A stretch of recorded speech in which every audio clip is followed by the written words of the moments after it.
All right. Let's talk about Mr. Doug Peterson. I'm gonna start out with Mo on this one. Mo.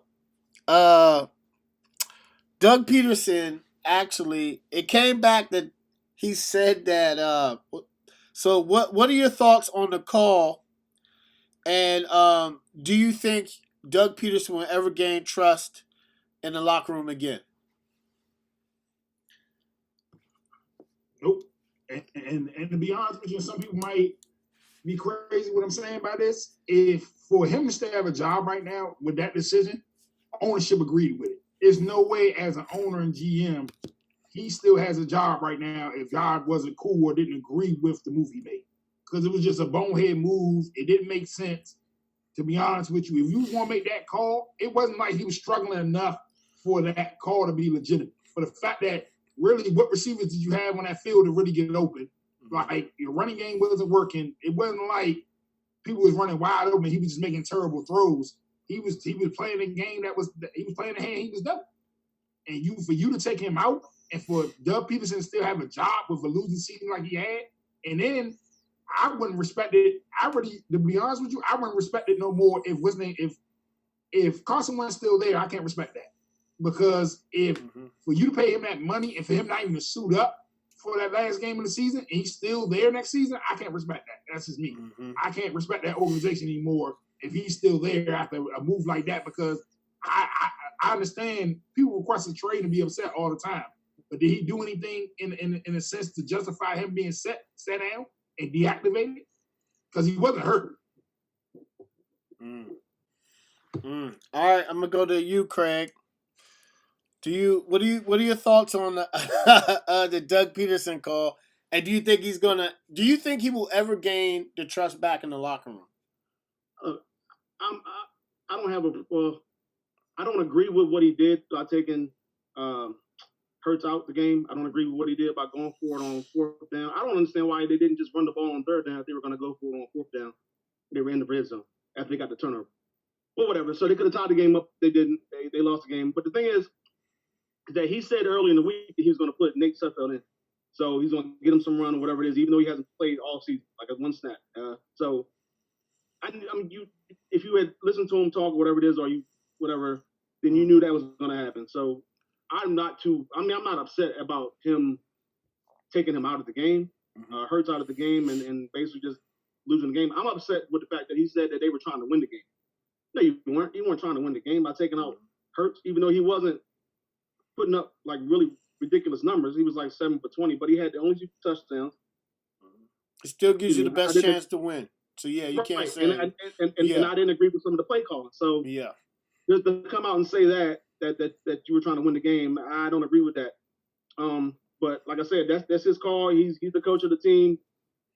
He felt like winning the game would leave him at 9, losing the game would bring him up to 6 as far as draft picks or as the spot in the draft. So maybe he felt like 6 is so much better than being at a 9 or whatever it is. I don't know. But as far as him like gaining trust or losing trust, I think he can get it back because he's won the Super Bowl.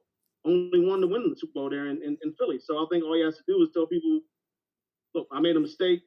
It won't happen again. You know, I'm sorry for not leaving you guys in the game to win the game, even though it was a meaningless game. Like, you know, some people want to win the game. The players always want to win the game usually. So I can understand why they're upset. But all you have to do is flash a Super Bowl ring around and just tell them, hey, look, man, I'm sorry, I made a mistake. It won't happen again. I have a really big issue with Joe Judge, though, for basically blaming Philly for losing the game for them to make the playoffs. Like, that's dumb to me because you had 15 other games to make the playoffs. You lost 3 games in a row when you were tied with the division lead, or basically tied with the Washington football team at 5-7. They control their own destiny. You're right. Right. You win one of those games. You're in the playoffs. Instead, they scored 26 points, I believe, in 3 games. What? And 2 of them were at home. Because if they were 7-9, if they were 7-9, they would have won the division. Right. You can beat the Browns or the Cardinals at home. So then you're gonna be upset with Philly because they didn't go out and put out a whole 60-minute effort to win the game for you guys to make the playoffs. Come on, man. If that had been somebody else, some other team, you wouldn't have nothing else to say. That bothered me more than Peterson doing what he did in the game and coming out and saying, I wanted to win the game. Like, that's just dumb. That doesn't make any sense. Now, if that's going to fire you up for next season, then whatever, fine. If that's what you need to fire your team up, but you're 6-10. It's not like you were 10-6 or something like that. You didn't win. You didn't have a chance. Well, you had a chance, but your chance was in another team. If you had done what you were supposed to do for those other 15 games, then maybe you wouldn't have no gripe about it. You would have been in the playoffs and everything would have been fine.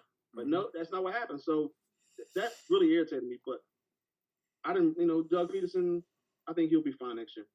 Okay, Joe, what do you think? What are your thoughts?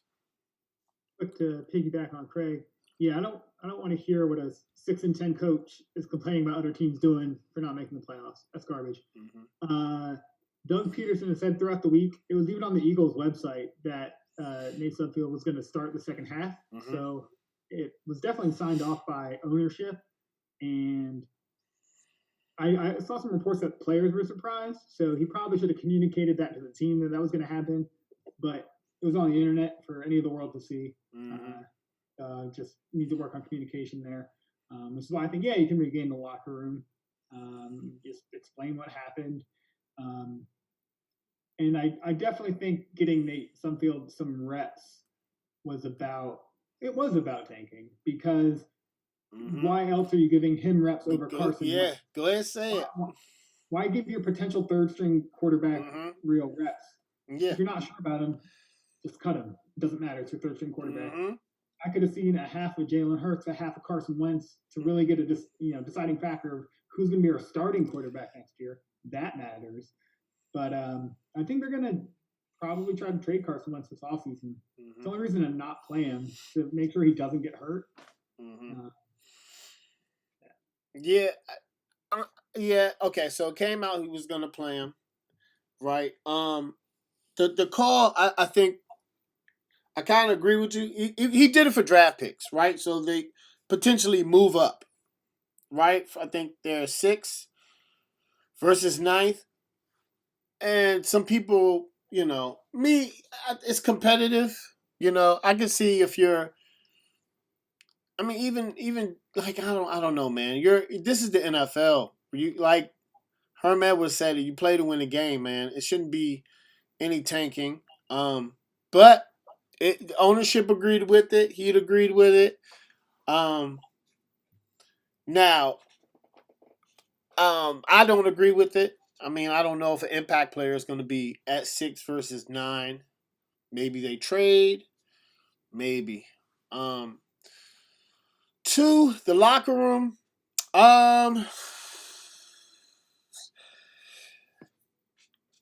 It's funny. I think that they're not going to get a lot of. I think they're going to. Okay, so the reason he probably gets the locker room back is because the veterans in there are probably not going to be there. And they'll be starting fresh. I don't think Jason Peters will be back. I don't think Kelsey will be back. I don't think Zach Ertz is going to be back. Carson Wentz isn't going to be there.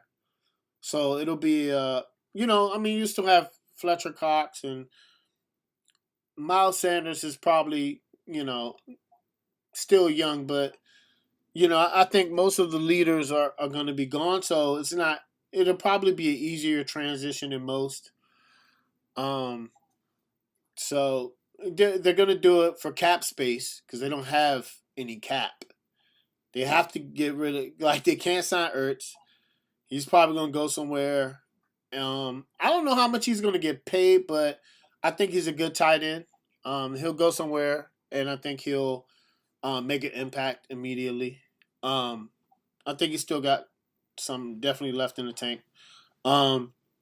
Carson Wentz, you can probably see they might go both to the Colts. That'll be, I can see that happening.